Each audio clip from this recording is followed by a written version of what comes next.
अस्सलामु अलैकुम। Lecture 13 start हो गया जी कैफ 3 का। और departmental FOH departmental rate system में हम चल रहे थे एफओएच के अंदर, जिसमें हमने कल क्वेश्चन 14 किया था। ये क्वेश्चन आपकी क्लास में हुआ था। इसमें कोई मसला तो नहीं है, आपको समझ आ गई थी? उसके बाद हमने थोड़ी सी बात की थी यहाँ पर जो पॉसिबल बेसिस हैं। तो प्राइमरी एलोकेशन के लिए ये जो टेबल है ना, ये टेबल आपको मैंने दिखाया था, जो आपको सॉफ्ट फॉर्म में भेज दिया हुआ है और हार्ड फॉर्म प्रिंटिंग के मराहल में है। अब जोर तो लगा रहा हूँ, जाहिर सी बात है, वो ताड़ी बचत के चक्कर से टाइम से ज़्यादा लग ही गया ना। तो वो बहरहाल होपफुली कल आपको अवेलेबल हो जाएगी, हार्ड फॉर्म में भी सॉफ्ट में आपके पास है। ये जो यूज़ करते हैं ना अपोर्शनमेंट के लिए, जो बेसिस हैं, ये अपोर्शनमेंट कौन सी वाली अपोर्शनमेंट की बात हो रही है? ये नॉर्मली जो प्राइमरी हमें एलोकेशन करनी पड़ती है ना अपोर्शनमेंट, ठीक है, तो ये उसके लिए। जो सेकेंडरी एलोकेशन है ना, जिसमें एसडीज को आप बांटते हैं, उसकी डिस्कशन मैंने आपके साथ आज करनी है, ठीक है। चले, तो प्राइमरी एलोकेशन के लिए कुछ बेसिस हैं खामोशी केस में, वो कौन सी यूज़ करनी है वो हमने कल डिस्कशन की थी। कोई मसला?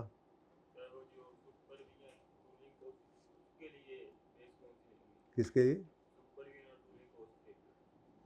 जो आपको मुनासिब लगे। सुपरविज़न के लिए आप किस चीज़ की सुपरविज़न कर रहे हैं? अभी सवाल की तरफ जाते हैं, जिस सवाल में है उसी पे ही जाके देख लेते हैं ना। सवाल टू सवाल चीज़ें वेरी करेंगी ना। क्वेश्चन नंबर 14 हो गया था, 15 मैंने आपको होमवर्क में दिया था, ऐसा ही है। तो यहाँ पर शायद को सुपरविज़न है, तो सुपरविज़न नज़र आ रही है, सिर्फ सुपरविज़न। आपको सोल्यूशन मैंने भेज दिया हुआ। खैर, अब टूलिंग कॉस्ट है और सुपरविज़न तो उसने खुद बांट के दे दी है, तो ये तो गिवन है। अच्छा, टूलिंग कॉस्ट जो है वो क्या किसको कहते हैं जी? मेरे ख्याल में तो ये मेंटेनेंस से रिलेट करती हुई चीज़ है। अगर कोई ज़बरदस्ती करना भी चाहे तो जो टूल्स वगैरह यूज़ होते होंगे या टूलिंग की कॉस्ट है, ठीक है, तो ये उस तरफ जा सकती है। सुपरविज़न तो गिवन है क्वेश्चन के अंदर। खैर चलें, ज़रा इसको यूँ देख लेते हैं। अब एक तो ये बड़ा मसला है, तो सोल्यूशन भी है इनके अंदर, अब एंड पे ही आ गए। पहले अलग होते थे, बड़ा मज़ा आता था। ये तो ज़रा देखते जाएं, यहाँ से करते जाएं, और फिर जो चीज़ असल में मैंने करवानी है सवाल के अंदर, वो पार्ट बी ज़रा डिस्कस करना है, ठीक है। ये थोड़ा सा ज़रा टेक्निकल था, ये नहीं किया था ना सर, इसलिए टेक्निकल है, बाकी तो काम हम कर ही रहे हैं, ठीक है। चलिए, अच्छा जी, अब factory overhead budget, factory overhead का बजट है of a manufacturing company for the year 30 जून 6। ये बजट है। बजट का मतलब अब आगे के लिए होगा, बजट है ना, ठीक है। इनडायरेक्ट वेजेस है, टोटल गिवन है। इनडायरेक्ट वेजेस है, इंश्योरेंस है, सुपरविजन है, मशीन मेंटेनेंस की वेजेस है, मशीन जो मेंटेनेंस करते हैं लोग, उनकी वेजेस, ठीक है। सप्लाईज हैं।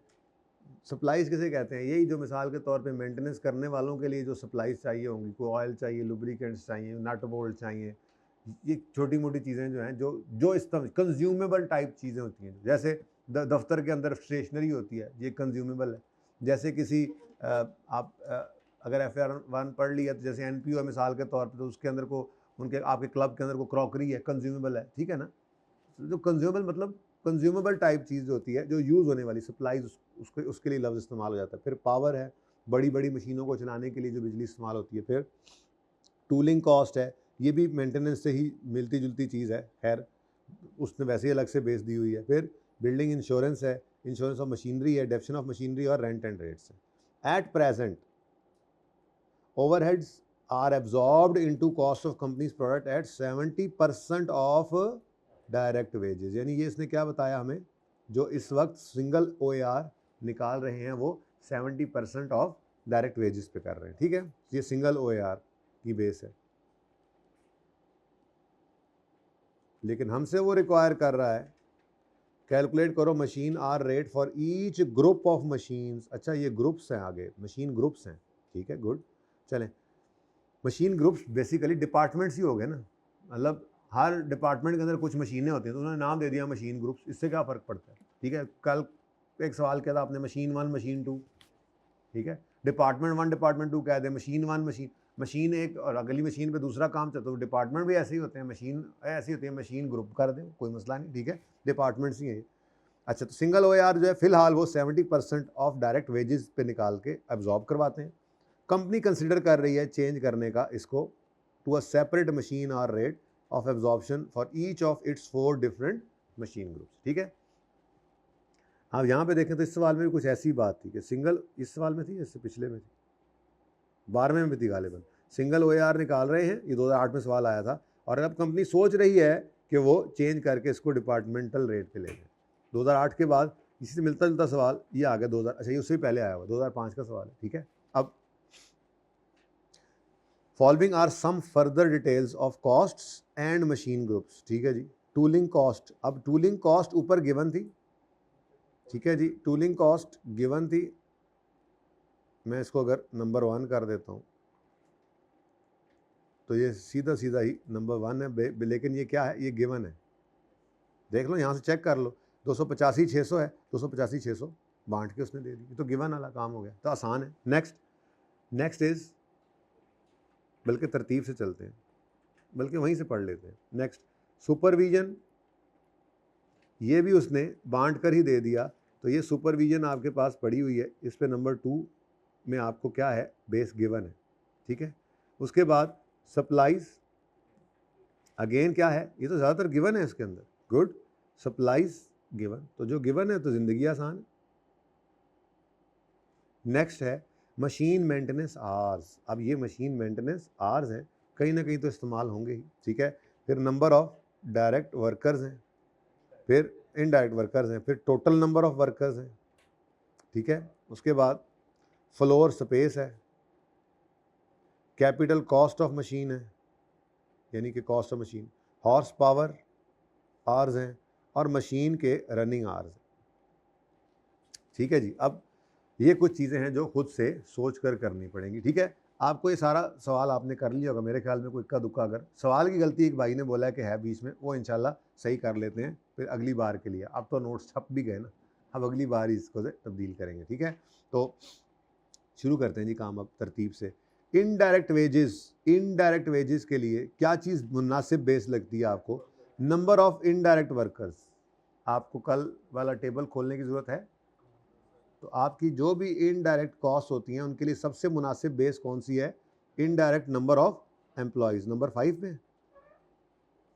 ओके, तो ये एम्प्लॉयज़ आ जाएंगे, नंबर ऑफ वर्कर्स। फिर इंश्योरेंस किसकी, लेबर की। अब यहाँ पे नहीं लिखा हुआ कौन सी लेबर है, तो फिर आपको टोटल नंबर ऑफ एम्प्लॉयज़ ले लेने चाहिए, नंबर, अच्छा सॉरी एक मिनट, इनडायरेक्ट वाले कहाँ पे नंबर ऑफ एम्प्लॉयज़ थे, वो 5 पे ही थे, तो ये 6 में। ठीक है जी, नंबर 6, यहाँ पे इनडायरेक्ट एम्प्लॉयज़ आ गए, और इंश्योरेंस लेबर की उसने बोल दी है, तो ये तो सारी लेबर के लिए होगी, उसने तो क्लियरली नहीं बताया कि इनडायरेक्ट किया या डायरेक्ट किया है। ठीक है, तो फिर आपने टोटल नंबर ऑफ एम्प्लॉयज़ ले लिए। नेक्स्ट, मेंटेनेंस, मशीन के मेंटेनेंस की वेजेस हैं, तो मशीन मेंटेनेंस आवर्स गिवन है, सबसे पहली यही है हमारी प्रेफरेंस, नंबर 4 पे ये पड़ा है, यहाँ पे नंबर 4 है, यही बेसिस यूज हुई है। पावर के लिए सबसे पहले तो किलोवाट आवर्स है, ना हो तो हॉर्स पावर, ना हो तो मशीन आवर्स, लेकिन हमारे पास हॉर्स पावर आवर्स गिवन है, नंबर 9। बिल्डिंग की इंश्योरेंस के लिए सबसे बेस्ट तो है बिल्डिंग की कॉस्ट हो, अब वो कैपिटल कॉस्ट ऑफ मशीन्स तो दे रहा है, ये बिल्डिंग्स की तो नहीं है ना बेटा, तो फिर मजबूरी है, फिर हमारे पास बिल्डिंग की कॉस्ट नहीं है, तो फ्लोर स्पेस नंबर 7 पे पड़ी है, उसको यूज़ कर लें। ठीक है, इंश्योरेंस ऑफ मशीनरी के लिए, ठीक है, मशीन की कॉस्ट हमें अवेलेबल थी, मशीन कैपिटल कॉस्ट मशीन की नंबर 8 पर। डेप्रिसिएशन ऑफ मशीन के लिए भी कॉस्ट ही सबसे बेहतर है, और रेंट एंड रेट्स के लिए फ्लोर स्पेस कौन से नंबर पे पड़ा है, नंबर 7। ठीक है जी, अब ये बेसिस आपके सामने यहाँ पर लिखी हुई भी होंगी, इनडायरेक्ट वेजेस को इनडायरेक्ट वर्कर्स पे, फिर टोटल वर्कर्स पे, फिर ये गिवन था मेंटेनेंस आवर्स, फिर सप्लाईज गिवन है, हॉर्स पावर आवर्स गिवन है, फ्लोर स्पेस, कैपिटल कॉस्ट और फ्लोर स्पेस। ठीक है, तो ये आपके टोटल कॉस्ट जो हैं ये आपने बांट दी सारे मशीन ग्रुप्स को, यहाँ तक कोई मसला तो नहीं है। गिवन का पता ऐसे चलता है, कितनी कॉस्ट है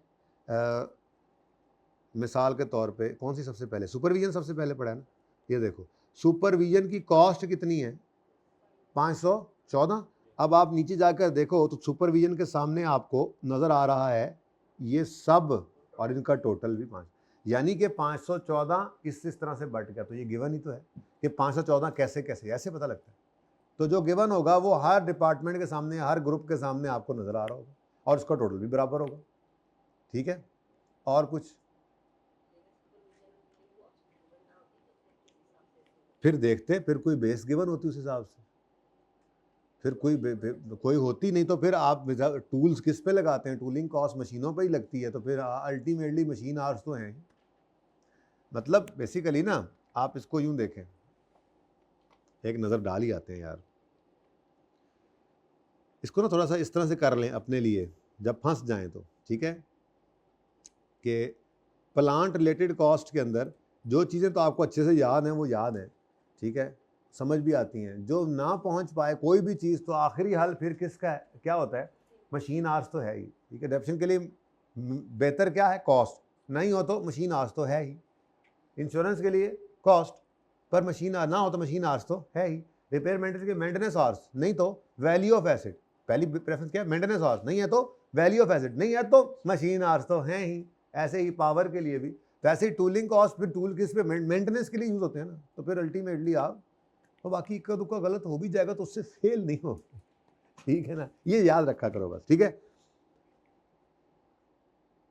जैसे ये है तो यहाँ पर देखा जाए तो फ्लोर एरिया एक ऐसी चीज़ है जो एंड पे बचती है। ठीक है, आपके पास डेप्रिसिएशन या इंश्योरेंस के लिए बेहतर क्या है, कॉस्ट ऑफ बिल्डिंग हो, नहीं है तो फ्लोर एरिया तो है ही। ठीक है, बाकी कुछ में तो है ही फ्लोर एरिया। लाइटिंग एक्सपेंसेस में अच्छा क्या है, लाइटिंग पॉइंट्स हो, नहीं है तो फ्लोर एरिया तो है ही।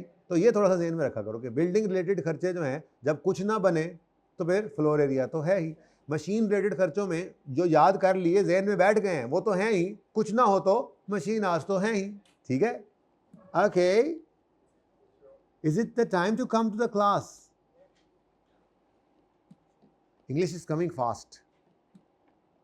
मुझे उदासी क्यों महसूस हो रही है यार आप लोगों से। चलो जाओ, कोई नहीं, खैर है, मिल लाओ आउट स्टेशन वालों, घर वालों को। लेकिन मैं उदास सा महसूस कर रहा हूँ। मैंने पहली क्लास में भी आज बात की है कि मेरा दिल कर रहा है कि हफ्ते को ऑन कर लूँ। लाहौर वाले तो आ ही जाएंगे ना। कौन कौन आउट स्टेशन वाला है वैसे, कौन कौन आउट स्टेशन, सारे जान के, हाँ, जान के हाथ खड़े किए हैं ना, कसम से हाथ खड़े कर दोबारा। माशाल्लाह, सुभान अल्लाह, कुर्बानियाँ हैं, कुर्बानियाँ। हाँ, अल्लाह आपको कामयाब भी करेंगे इस तरह से इंशाल्लाह, ऐसे ही जैसे आप कुर्बानियाँ दे रहे, और लाहौर वालों को भी, और जो घर बैठ के लेक्चर पूरे करेगा उसको भी इंशाल्लाह। अच्छा जी, यहाँ तक कोई गलती तो नहीं थी भाई सवाल में? क्या है?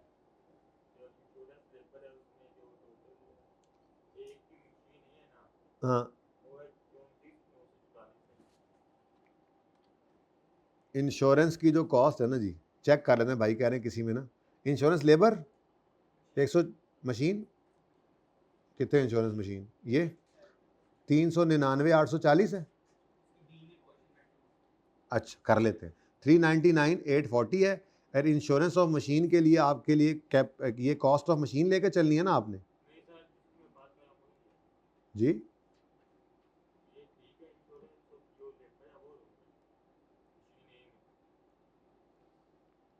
ये सही है, अब चेक कर ही लो ना यार दोनों, जल्दी से कैलकुलेटर निकालो सारे। ये टोटल तो सही है ना, ये वाला टोटल सवाल वाला तो सही है ना, ये भी चेक कर लो ज़रा, चलो जल्दी करो। 3200, 2400, 1000 तो 1800 बराबर है।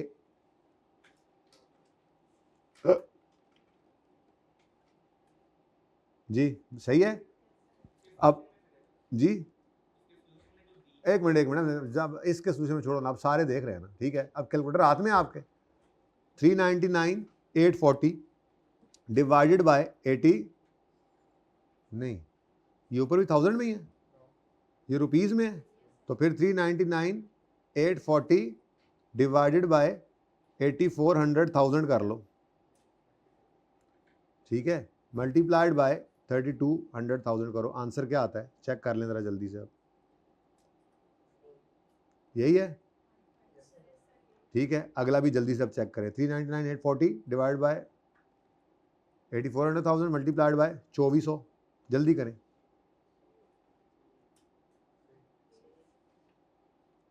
जल्दी करें 399,840 डिवाइड बाय 8400,000 मल्टीप्लाइड बाय 1000, 47,600। जल्दी करें 399,840। मैंने आज बहुत सारा काम करना है, फजूल टाइम में खपा रहे हो तुसी। इंटू 1800 करो जल्दी से, 85, ये सही है। उसके बाद आती है जी बारी अब इंश्योरेंस लेबर की। लेबर की इंश्योरेंस है 114,240। इसके लिए आपने नंबर ऑफ वर्कर्स पकड़ने टोटल कितने ने, ये ठीक हो गया। अब 114,240 डिवाइड बाय 85 मल्टीप्लाइड बाय 26, जल्दी जल्दी, ठीक है।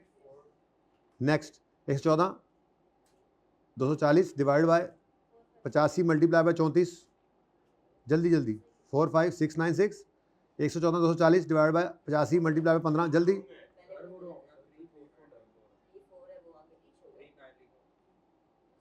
39, अच्छा 34। टोटल तो सही था ना, कि टोटल में फ़र्क है? चलो खैर, बाकी सही है, बाकी सही है, चेक कर लो इधर। हाँ 089, देखो ये वो जो होता है ना, वो ट्रांसपोजिशन एरर हुए हुए हैं, क्योंकि मैं हाथ से लिख के दे दिया करता था 089, और लिखने वाला फिर पता ही है थोड़ा बहुत प्लस माइनस हो ही जाता है। ठीक है जी, अच्छा।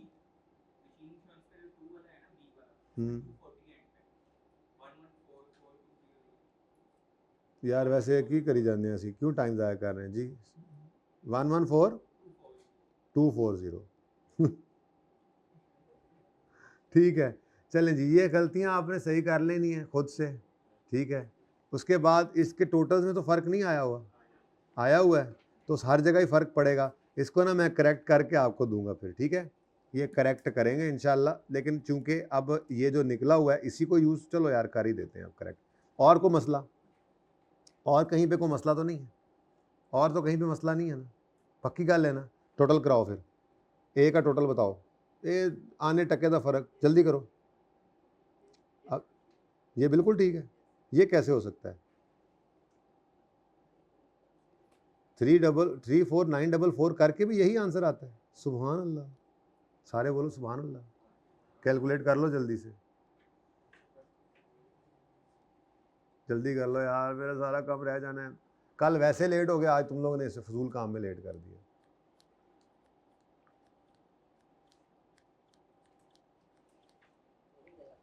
अच्छा जी, इस सोल्यूशन को, ये जो क्लैरिकल मिस्टेक्स हैं इसको मैं रिवाइज कर दूंगा। Revise the solution will be given, फिर कभी, कल का नहीं कहना, कल जो ना दूंगा, वैसे कल दे दूंगा इंशाल्लाह, ठीक है। तो मसला कोई नहीं है ये, ठीक है, ये कैलकुलेशन का एरर है, ठीक है। अब जो भी होगा उससे ये राउंडिंग में डिफरेंस निकल जाता था वैसे तो, ये आपके OAR निकल आए हैं, ठीक है। मैं बेसिकली आपको ये सिखाना चाह रहा था, असल में तो मैंने सिर्फ इतनी सी बात करनी थी कि उसने क्या कहा हुआ है सवाल के अंदर, बी में कैलकुलेट करो overhead to be absorb by product 123, product number 123 है, उसमें कितने FOH एब्जॉर्ब होने हैं। तो भाई जो सोल्यूशन रिवाइज होगा ना, उसमें ये रेट भी रिवाइज हो जाएंगे और अगली चीज़ भी खुद ब खुद रिवाइज हो जाएगी, इसलिए उसको छोड़ दें, समझें कि बिल्कुल सही है सारा, प्लस माइनस है ना 2-4 रुपये का, वो सही कर लेंगे, ठीक है। सही वाला को सोल्यूशन एक मुझे दे देना ताकि मैं लिख दूँ, मुझे करना ना पड़े कुछ, ठीक है। कौन देगा सोल्यूशन? सही वाला, ठीक है। चलें, अच्छा अब ये सोल्यूशन सही है, ठीक है, फिलहाल ये सही सोल्यूशन सही है। वैसे भी यहाँ पे रेट में आगे मेरे ख्याल में फ़र्क रहना ही कोई नहीं है, राउंडिंग का प्लस माइनस वो थोड़ा बहुत हो जाता है। अच्छा, अब ये जो OAR निकला है ये हर ग्रुप का, यानी हर डिपार्टमेंट का है। अब एक हमारी प्रोडक्ट है 123, प्रोडक्ट नंबर 123, जिसके ऊपर कुछ कॉस्ट इनकर हुई होगी, ठीक है। अब मैं यहाँ पर कर देता हूँ इस तरह से, यहाँ पे, कि प्रोडक्ट नंबर 123 की प्रोडक्ट कॉस्ट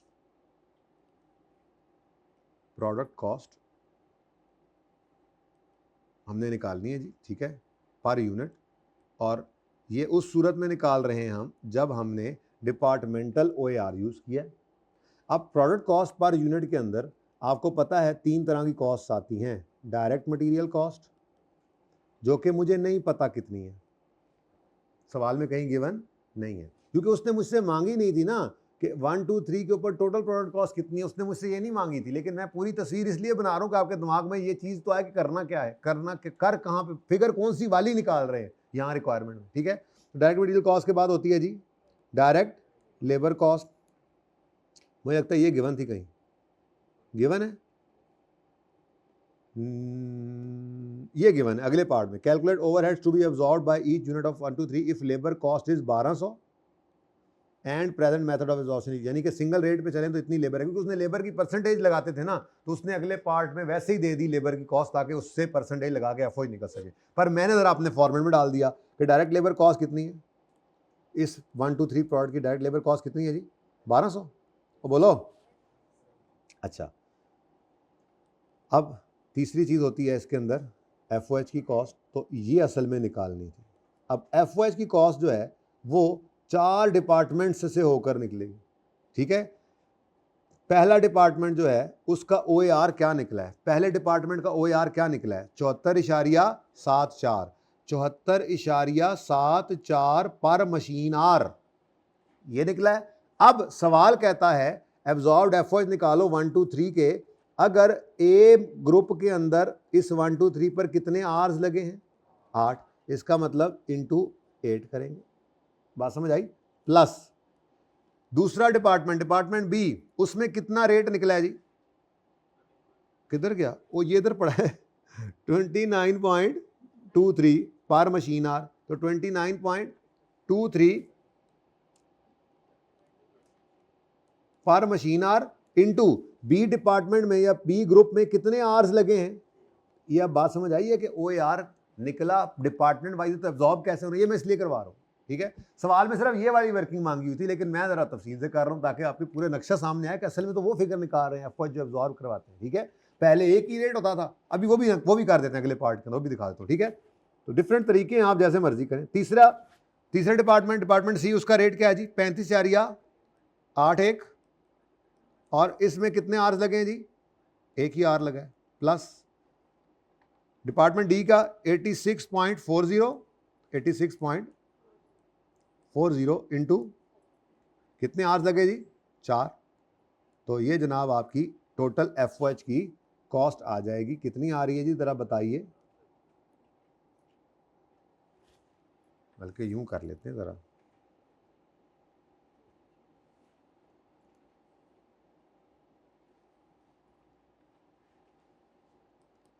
जी। तो एफओएच की कॉस्ट डल गई इधर, कितनी बताओ जी, कोई बता दे, 1 लाख कितना 1067, ज़रा स्मार्ट कर लूँ अब मैं इसको, उम्मीद है नज़र आ रहा होगा 1067, ठीक है जी। तो यहाँ से ये तीनों कॉस्ट मिलकर आपकी टोटल प्रोडक्ट की कॉस्ट आया करती है, जो मुझे इसलिए फुल फिलहाल नहीं पता क्योंकि मेरे पास मटेरियल की कॉस्ट इस सवाल के अंदर नहीं है। तो उसने मुझसे टोटल प्रोडक्ट कॉस्ट मांगी भी नहीं थी, उसने क्या कहा था एब्जॉर्ब्ड एफओएच निकालो अगर डिपार्टमेंटल रेट निकल रहा है, समझ आ गई।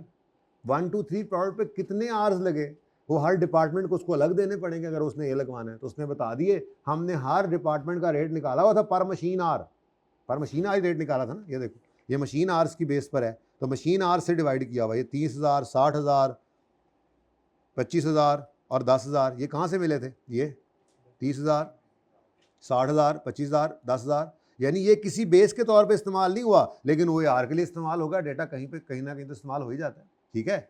अच्छा, ये तो हो गया अगर हम नए मेथड के हिसाब से चल रहे हैं तो, ठीक है। तो हमें क्या करना पड़ेगा, हमें OAR इस तरह से एब्जॉर्ब करवाने पड़ेंगे, प्रोडक्ट की कॉस्ट ऐसे निकलेगी, ठीक है। लेकिन अगर हम उसी पुराने हिसाब से चलें जो सिंगल OAR निकला करता था, तो उसमें कैसे निकलेगी जी प्रोडक्ट कॉस्ट, ये पार्ट सी के अंदर वही कह रहा है। वो कह रहा है कैलकुलेट करो overhead to be absorbed, overheads to be absorbed by each unit, ठीक है, if labour cost is 1200 and present method of absorption is used. अब ये उसने सिर्फ क्या मांग लिया हमसे, चलो 1 यूनिट का, वो कहता है जी 1200 रुपये की, मैं वही प्रोडक्ट कॉस्ट लिखता हूँ, दोबारा लिखता हूँ, प्रोडक्ट कॉस्ट पर यूनिट, ठीक है जी, वो निकाल लेते हैं। सबसे पहले क्या आती है जिसमें, डायरेक्ट मटेरियल कॉस्ट, जो कि मुझे इस वक्त पता नहीं है, कोई बात नहीं, लिख तो लूँ।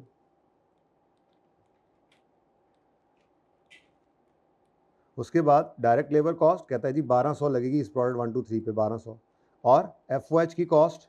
अब ये क्या कहा था इसने कि अभी वो सिंगल रेट यूज कर रहे हैं तो 70% ऑफ डायरेक्ट वेजेस लेते हैं, तो डायरेक्ट वेजेस अगर 1200 है तो फिर FOH क्या होगा, 1200 का 70%, कितना आता है, 800। अब यहाँ पे 1067 आया, ठीक है, बेस है ना, डिफरेंट बेस होगी, ठीक है, तो वो डिफरेंट कर दिया आपने, वहाँ पर आपने सिंगल रेट यूज़ किया, तो एस्टिमेशन है, एंड पे जाके सारे फर्क निकल जाते हैं भाई, जब आपका अंडर ओवर एब्जॉर्ब्ड आप निकालते हैं तो वहाँ पे सारे फर्क निकल जाते हैं, अंदाज़ा है ना, ठीक है। तो यहाँ पर 840 ऐड हुआ और ये आपकी टोटल कॉस्ट आ जाएगी, जो अगेन मुझे इसलिए पता नहीं है क्योंकि मेरे पास डायरेक्ट मटेरियल की कॉस्ट नहीं है। तो आपके सोल्यूशन के अंदर ये प्रोडक्ट कॉस्ट पर यूनिट है ऑफ 1 2 3, प्रोडक्ट 1 2 3 की ये प्रोडक्ट कॉस्ट है पर यूनिट, एक यूनिट 1 2 3 का पर यूनिट ही है ना, पर यूनिट कह दें, ठीक है, पर यूनिट कह दें, समझ लें प्रोडक्ट 1 2 3 जो है एक प्रोडक्ट है, उसके ऊपर ये इतने घंटे लगते हैं, इतना मटेरियल, इतना लेबर, ठीक है, तो ये प्रोडक्ट कॉस्ट पर यूनिट है ऑफ प्रोडक्ट 1 2 3। ओके जी। तो असल में सोल्यूशन के अंदर आपको सिर्फ जो रिक्वायरमेंट है ना वही सामने लिखी हुई है, और वो करना भी ऐसे ही था, सोल्यूशन में तो सिर्फ ये लिखा होगा, ये FOH की कॉस्ट है, ये वर्किंग होगी, अलग अलग करके दी हुई है बस, ठीक है। मैंने यहाँ पे ज़रा उस फॉर्मेट में लिख दी जैसे आपकी वो नज़र आया करती है, ओके। इस फॉर्मेट के अंदर आपको सोल्यूशन के अंदर ये इस तरह से नहीं मिली होगी, और ये दूसरी सोल्यूशन के अंदर ऐसे सिर्फ ये वाली लिखी होगी। FOH की कॉस्ट कितनी है जी, 840, चेक करते हैं, ये देखें 1067 और ये जनाब 840, ठीक है, समझ में आती है, ठीक है। तो असल में तो मैंने ये सिखाना था, आपने मुझे पता नहीं कहाँ फंसा दिया, तो ये आप ना मुझे सही वाला फिगर्स बता दीजिएगा, इसमें फ़र्क कोई नहीं पड़ेगा, टोटल्स के अंदर सिर्फ फ़र्क आएगा। मुझे ये लगता है कि रेट्स तो फिर भी यही रहेंगे प्रोबेबली, क्योंकि इतनी छोटी फिगर है, वो प्लस माइनस वो पॉइंट्स के अंदर निकल जाएगी। एनीवेज गलती तो गलती है, इसको सही कर लेना चाहिए, ये मैं सही कर लूँगा, मुझे दे दीजिएगा। बाकी आप लोगों का सोल्यूशन सही है अल्हम्दुलिल्लाह, ज़बरदस्त। चलें आगे। अच्छा जी, आज वाला काम शुरू करें। केड़े मैनू रोले जे पाता सी तुसीं, अल्लाह तुहानू पुछे। हम बनाया करते हैं जी FOH की डिस्ट्रीब्यूशन शीट, आपको पता है,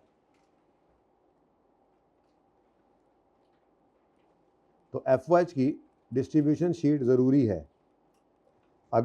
अगर आप डिपार्टमेंटल डिस्ट्रीब्यूशन, अगर आप डिपार्टमेंटल रेट सिस्टम पर चल रहे हैं तो आपके लिए FOH की डिस्ट्रीब्यूशन शीट बनाना ज़रूरी है, ठीक है।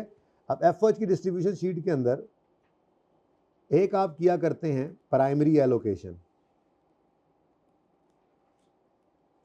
जिसके लिए आपको या तो गिवन होता है या मैक्सिमम आप यूज़ करते हैं, तो कौन सी जगह पर भाई इंफॉर्मेशन दी हुई है, टेबल हमारा है नोट्स के अंदर, मैं बता देता हूँ आपको, चल आजा, वो इनकी साथ मिल जाता है, तो मेरा लैपटॉप जो है ना बदनीयती में, पेज नंबर 5, ये पेज 5 नहीं है, ठहरो ठहरो, असली नोट्स का नहीं, ये असल में चैप्टर वाइज है ना, तो ये मैंने पुराने वाला ही उठाया हुआ, ठहर जाओ, मैं आपको अभी दिखाता हूँ जो आप लोगों का अब पेज नंबर बनता है ना।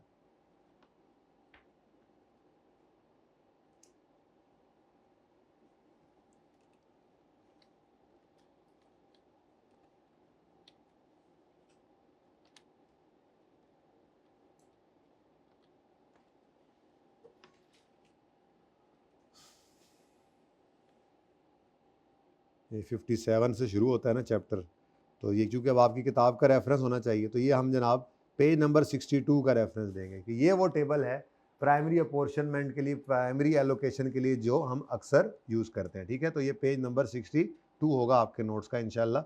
वैसे आपको जो मैंने वो भेजे हैं उसके अंदर पेज 62 ही होगा सॉफ्ट में, अगर आप देखेंगे तो, ठीक है। तो पेज नंबर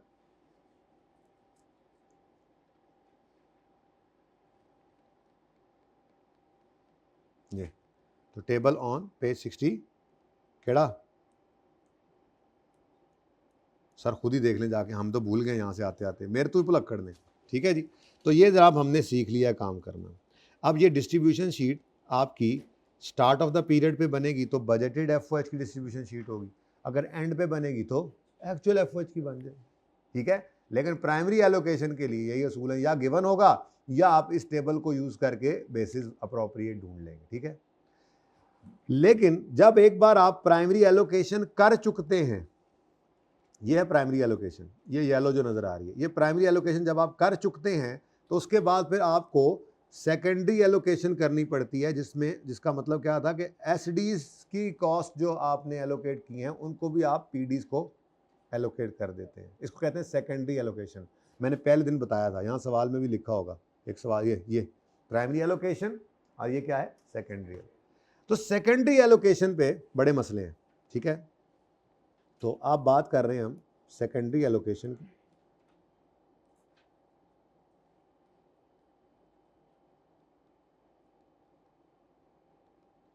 सेकेंडरी एलोकेशन का मतलब क्या है जी, ये भी वैसे नोट्स में लिखा हुआ है लेकिन मैं यहीं पे समझाऊंगा आपको। ठीक है, इसका मतलब होता है एलोकेशन ऑफ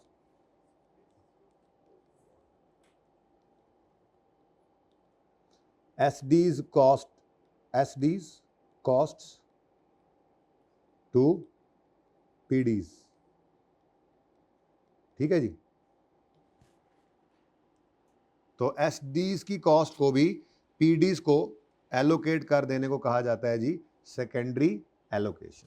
ठीक है, अब इसके ऊपर हमारी डिस्कशन शुरू होने लगी है जी, तो सीट बेल्ट बांध लें।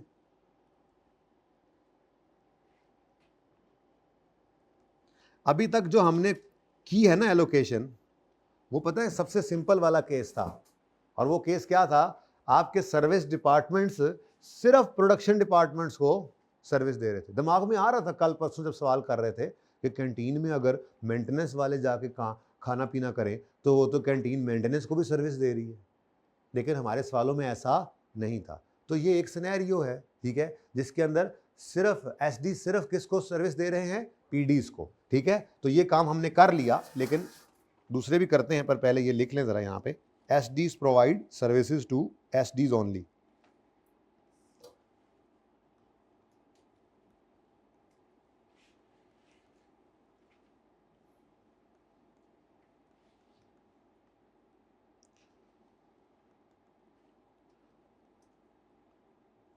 to only the PDs, to only the production departments. ठीक है, ज़रा मैं शॉर्ट फॉर्म यूज़ करता हूँ, service departments provide services to only the production departments. ठीक है, तो इसका क्या ट्रीटमेंट है, बहुत सिंपल, जो हम कर रहे थे कि जो गिवन होगा, गिवन बेसिस थी, ठीक है, उन गिवन बेसिस के ऊपर हमने बांट लिया था।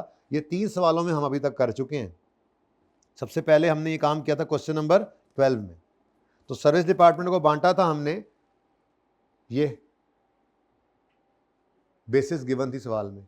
12वें के बाद हमने 13वें में थे ही नहीं, 14वें में जो कल हमने किया मेंटेनेंस डिपार्टमेंट को बांटा था, ये बेस उसने बताई हुई थी, गिवन बेस पे बांट देते हैं। उसके बाद अभी मैं आपको 16वां करवाता हूं, क्योंकि ये बुनियाद है ना, पहले तो ये वाला सवाल है। ठीक है, तो हमने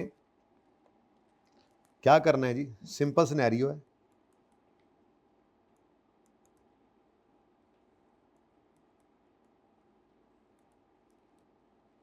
allocate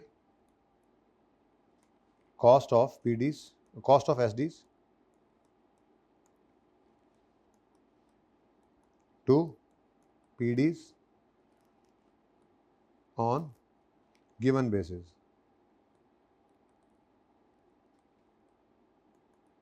ठीक है जी,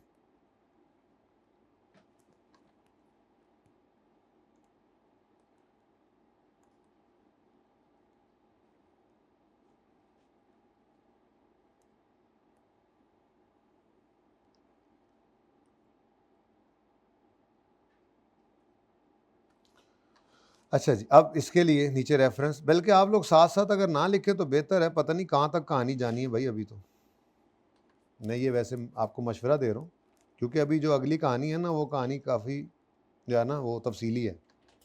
तो यहाँ पर मैंने जनाब आपको क्वेश्चंस कुछ रेफ़र किए, क्वेश्चन नंबर 12, क्वेश्चन नंबर 14 और आओ ज़रा क्वेश्चन नंबर 16 भी कर लेते हैं, ठीक है।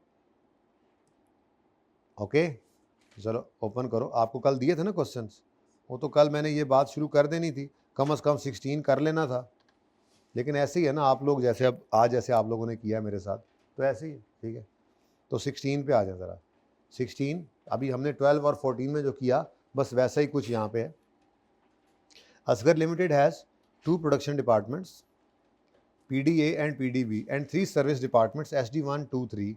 Total budgeted departmental overheads after primary allocation यानी before distribution are as follows, यानी कि ये जितना काम हम यहाँ पे करना सीख कर आए हैं ना अभी तक, ये सारा काम करके ये वाली फिगर सवाल में दी हुई है, क्योंकि ये लड़ाई अब आपने लड़नी सीख ली है, अब अगली लड़ाई आपको लड़ना सिखानी है, ठीक है ना। तो यहाँ पर हम मौजूद हैं इस वक्त, ये समझ आ रही है, यहाँ पर मौजूद है हम, ठीक है।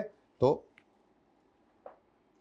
ये जनाब FOH के एक्सपेंसेस आ रहे हैं। अब मैं बिल्कुल टेबल बिल्कुल वैसे ही बनाऊंगा, ठीक है, बस उसके अंदर हम FOH के टोटल FOH कॉस्ट पे पहुंच जाएंगे, जिसके अंदर SDs के अंदर भी कॉस्ट पड़ी हुई है, ठीक है। तो क्वेश्चन नंबर 16, क्वेश्चन नंबर 16 है, पेज नंबर पता नहीं कौन सा है, गड़बड़ होगी ना अब सारी। पेज नंबर वो ज़रा सॉफ्ट में कोई खोल लेना, जो मैंने नोट्स भेजे थे, कोई एक बच्चा सॉफ्ट में खोल कर रखे, पेज नंबर ही रेफर कर दिया करे, बाद में आपकी सहूलत है। अब एक बार किताब आ गई फिर टेंशन खत्म हो जाएगी, ठीक है। मैं भी अब ये वाले नोट्स उठाया करूँगा, मोबाइल लेस होके पढ़ना है, ठीक है। चलें, आपके लिए हम कर देंगे जी। कौन सा पेज नंबर 70, नोट्स का पेज नंबर 70 है, ठीक है जी। अब FOH की डिस्ट्रीब्यूशन शीट ही बन रही है,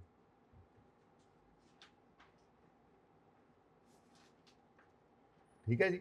और इसके अंदर हम जो है वो FOH के एक्सपेंसेस जो ले रहे होते हैं,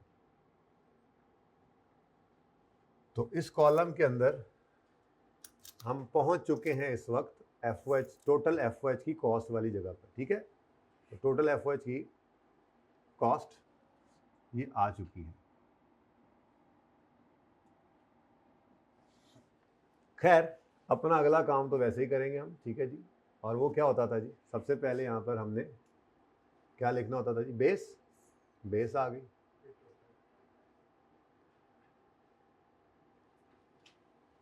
उसके बाद टोटल रुपीस के अंदर आ गया, और फिर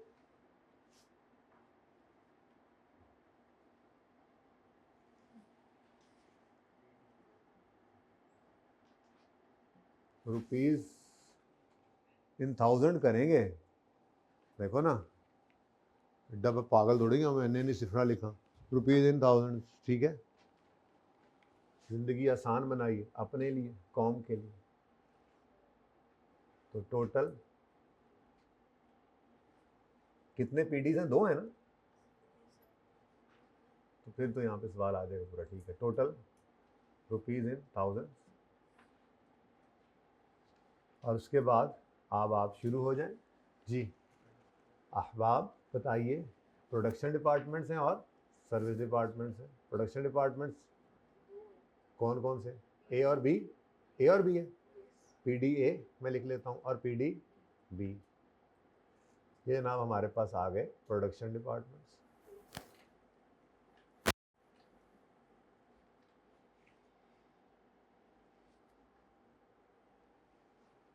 उसके बाद जनाब SDs कितने हैं, माशाल्लाह माशाल्लाह 3 है।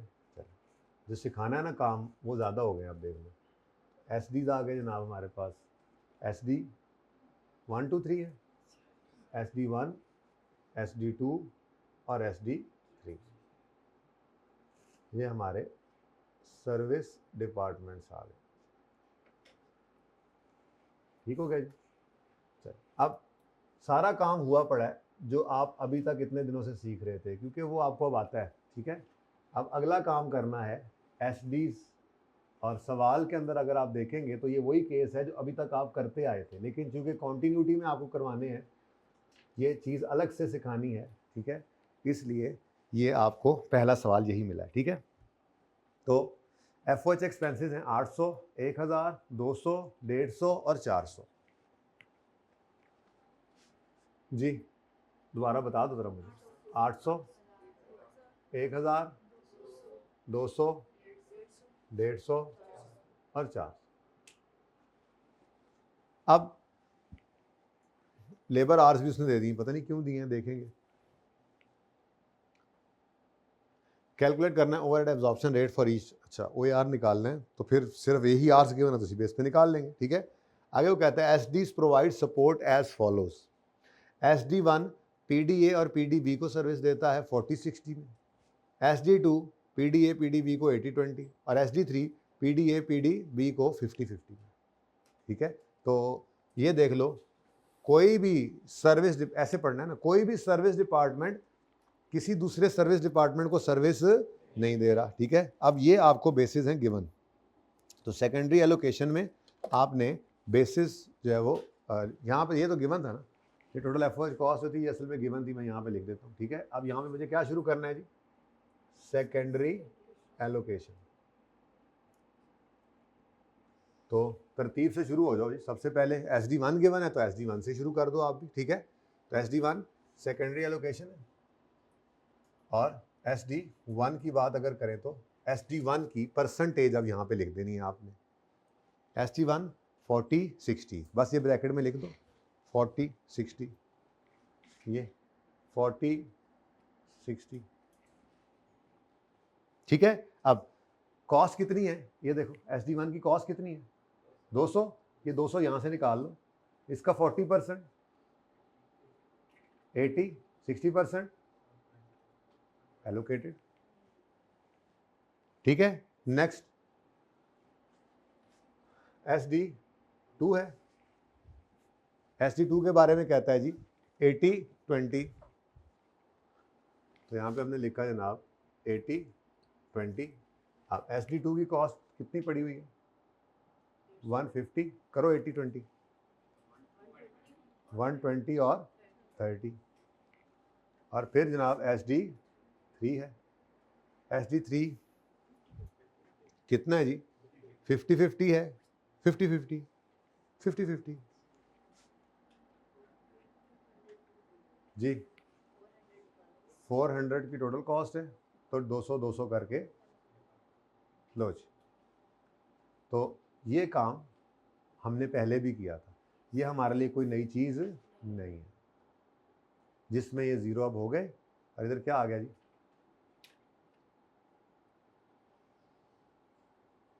जी फरमा दीजिए।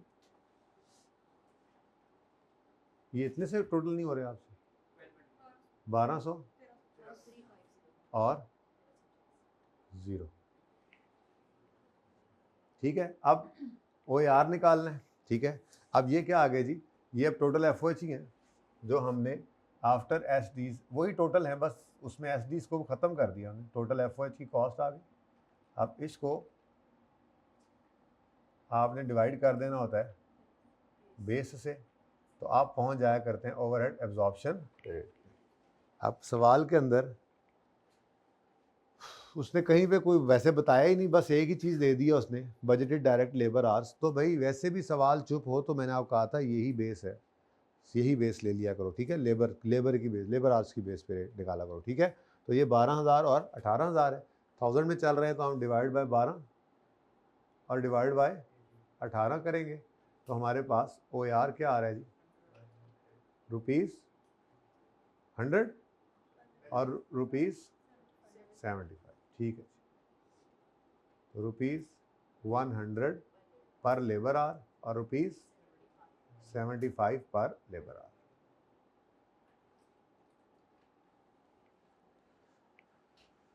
ठीक हो गया जी। तो ये तीसरा सवाल भी आपने देख लिया। ये वो सवाल था जिसके अंदर सर्विस डिपार्टमेंट्स सिर्फ प्रोडक्शन डिपार्टमेंट्स को सर्विस प्रोवाइड कर रहे हैं, ठीक है। चलो, तो ये 3 सवाल आपने इन टोटल देख लिए। अब फिर हम चलते हैं जी उस सिनेरियो की तरफ जिसमें सर्विस डिपार्टमेंट्स सर्विसेज दूसरे डिपार्टमेंट्स को भी प्रोवाइड करेंगे।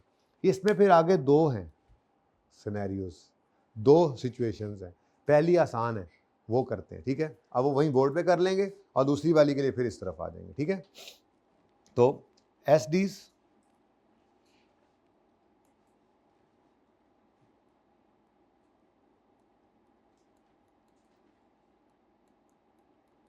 provide services to PDs and as well as कर लो as well as other SDs, ठीक है। अब ये एक सिनेरियो है, इसके आगे फिर दो सिचुएशंस बन सकती हैं। पहली सिचुएशन एसडी, मिसाल के तौर पे एग्जाम्पल से समझाता हूँ, लेकिन देखें ज़रा ध्यान से, ये इसको कहते हैं नॉन रेसिप्रोकल सर्विस। क्या कहते हैं जी? लव्स नॉन रेसिप्रोकल सर्विस का मतलब क्या हुआ? मिसाल के तौर पे SD1 ने SD2 को सर्विस दी, SD3 को सर्विस दी, लेकिन SD1 ने इन दोनों से सर्विस ली नहीं, ठीक है। इसको कहते हैं नॉन रेसिप्रोकल। तो ये एग्जाम्पल से समझाता हूँ, लेकिन पहले ज़रा नाम लिख लूँ। काम आसान है, यही काम करना है बस, ये काम खत्म। ये काम बस आज कर लिया, उसके बाद फिर ये टॉपिक की बस प्रैक्टिस ही है। और अंडर ओवर एब्जॉर्ब जो है वो देखो ईद से पहले तो अब नहीं होगा, वो ईद के आते साथ ही फ़ौरन होगा। अंडर ओवर की बात होगी जब हम पीरियड के एंड पे खड़े होंगे, ठीक है। लेकिन टॉपिक यहाँ पे ख़त्म हो जाना है इंशाल्लाह, ठीक है। तो खूब प्रैक्टिस कर सकेंगे आप इंशाल्लाह, मुझे पता है ईद पे। नॉन रेसिप्रोकल सर्विसेज देते हैं जी एसडीज टू अदर एसडीज। अदर एसडीज को नॉन रेसिप्रोकल सर्विसेज देते हैं। ये मैं आपको समझाता हूं एक मिसाल से। मिसाल के तौर पे, why I am standing, let me sit, एथे सिट।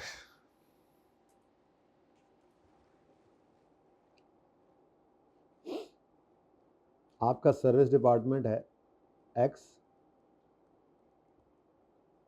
SDX और SDY, और आपके प्रोडक्शन डिपार्टमेंट हैं 3, PD1,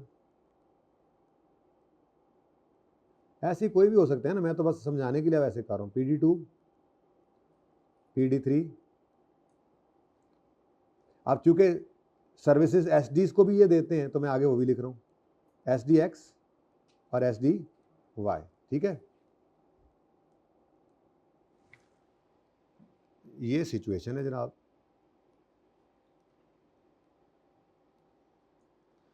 SDX जो है ना जी, वो 30% सर्विसेज देता है PD1 को, 40% सर्विस देता है PD2 को, और 30% सर्विस देता है PD3 को। लेकिन SDX खुद को तो सर्विस नहीं ना दे सकता, वो खुद को तो नहीं देगा, SDY को कोई सर्विस नहीं देगा, ठीक है।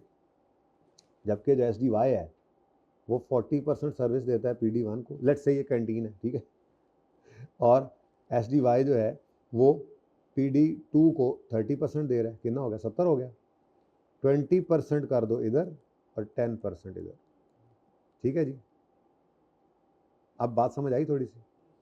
इसका मतलब ये हुआ कि SDY नॉन रेसिप्रोकल सर्विस दे रहा है, यानी SDX को सर्विस दे तो रहा है लेकिन उससे वापसी सर्विस ले नहीं रहा। अच्छा, इसको आप इस तरह से लिखा हो सकता है, ये जैसे आपका सवाल में लिखा हुआ था, ये डेटा ऐसे भी लिखा हो सकता है। ज़रा मैंने कहा ज़रा समझाने के लिए ज़रा डिफरेंट तरीकों से लिख के बता रहा हूँ, और तो कुछ नहीं, ठीक है।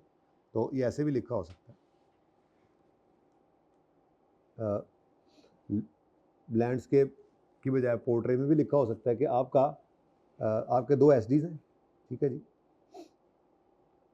SD1, SD2। ज़रा एग्जांपल बदल लेते हैं, SD1, SD2, और आपके पास प्रोडक्शन डिपार्टमेंट्स हैं 3 कर लो, PD1, PD1, अच्छा उतने भी हैं जी, चलो खैर, PD2, PD3। अब चूँकि SDs ने एक दूसरे को भी सर्विस देनी है तो SD1 और SD2 भी है। अब SD1 जो है ना जी, वो 30% सर्विस दे रहा है PD1 को, 30% सर्विस दे रहा है PD2 को और 25% सर्विस दे रहा है PD3 को। अब खुद को तो सर्विस देगा नहीं, और कितना बच गया बाकी? 15% सर्विस वो दे रहा है। तो सर मैंने एग्जांपल बदली ना कि पहले SD ने सर्विस दे ली, ऊपर नहीं था ऐसे, ठीक है। जबकि SD2 जो है 30% सर्विस देता है PD1 को, 40% सर्विस दे देता है PD2 को, कितना रह गया? 30% ही सर्विस दे देता है वो PD3 को, और SD1 को कोई सर्विस नहीं देता, खुद को तो देनी भी नहीं थी।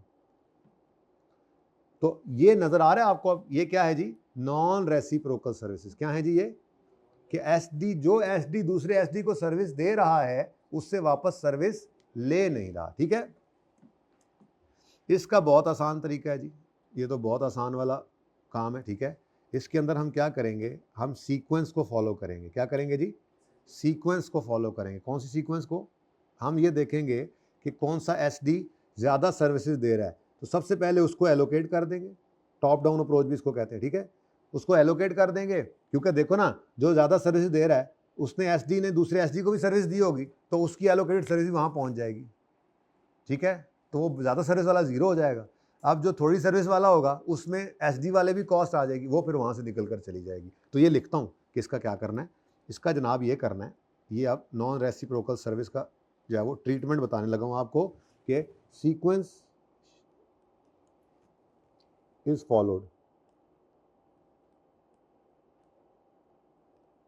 कितना इंटरेस्टिंग काम था ना जो कल करना था, बस कल लेट हो गए। कल शुरू करते, आज ख़त्म करते। कोई नहीं, आज शुरू करके आज ख़त्म करने की कोशिश करते हैं, ठीक है। सीक्वेंस इज, मैं ये लिख लूँ फिर पार्ट 2 शुरू करते हैं जी। Sequence is followed and step down method कहते हैं इसको। क्या कहते हैं जी? Step down method is used. Step down method, जैसे नाम से ही पता है, मैंने आपको ज़बानी बता दिया है। Step down method is used, जिसका मतलब क्या है? SD is providing services to larger number of departments will be allocated first, ठीक है।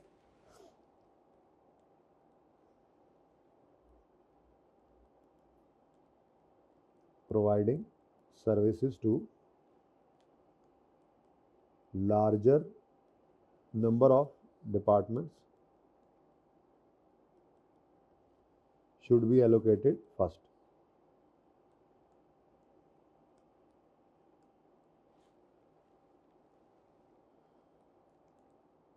यानी कि इनको पहले ज़ीरो करो, पहले ज़ीरो करेंगे, ठीक है जी। पहले ज़ीरो करेंगे, लिख रहे हो? अब लिख सकते हो वैसे, क्योंकि आप थोड़ा सा आइडिया हो गया आपको कि इसी तरह से एक इधर आना है, बस फिर ख़त्म, ठीक है। लेकिन मैं एंड पे फिर आपको ऐसे, तो तस्वीर से वैसे की नज़र आना है, आ जाएगा नज़र, फिर यूं खींच लूँगा ऐसे करके, थोड़ा चैड़ा कर लेंगे इसको, ठीक है। पहले ज़ीरो करना है, जिसकी ज़्यादा सर्विसेज होंगी उसको पहले ज़ीरो करना है। इसके लिए जनाब क्वेश्चन नंबर 17 आपकी खिदमत में पेश किया जा रहा है, तवज्जो फरमाएं, ठीक है।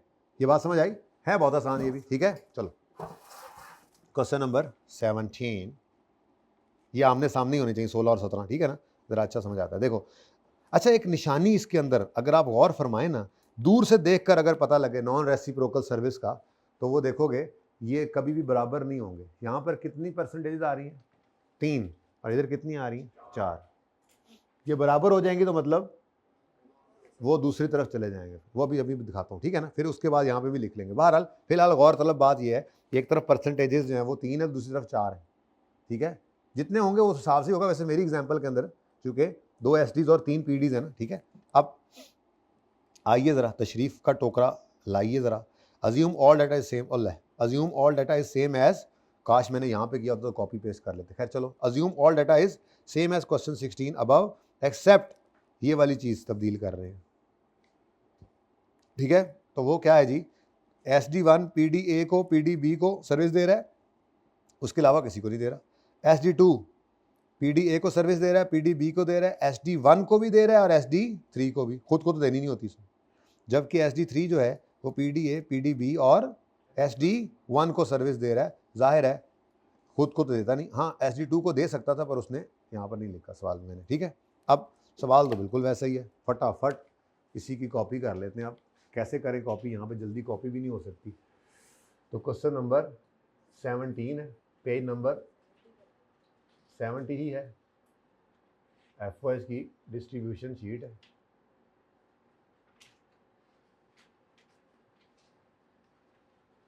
तो एफओएस जो एक्सपेंसेस हैं वो इन्होंने हमें निकाल कर दिए हैं ऑलरेडी, जो प्राइमरी एलोकेशन से निकलते हैं, ठीक है जी। तो एफओएच के एक्सपेंसेस गिवन है।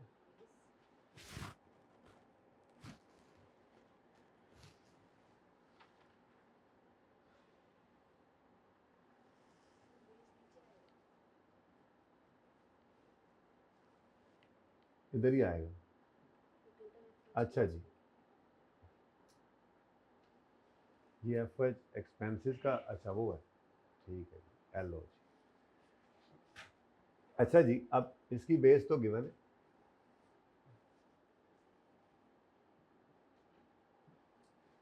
तो टोटल एफओएच कॉस्ट जो हम बड़ी मुश्किल से निकाला करते थे वो आज गिवन,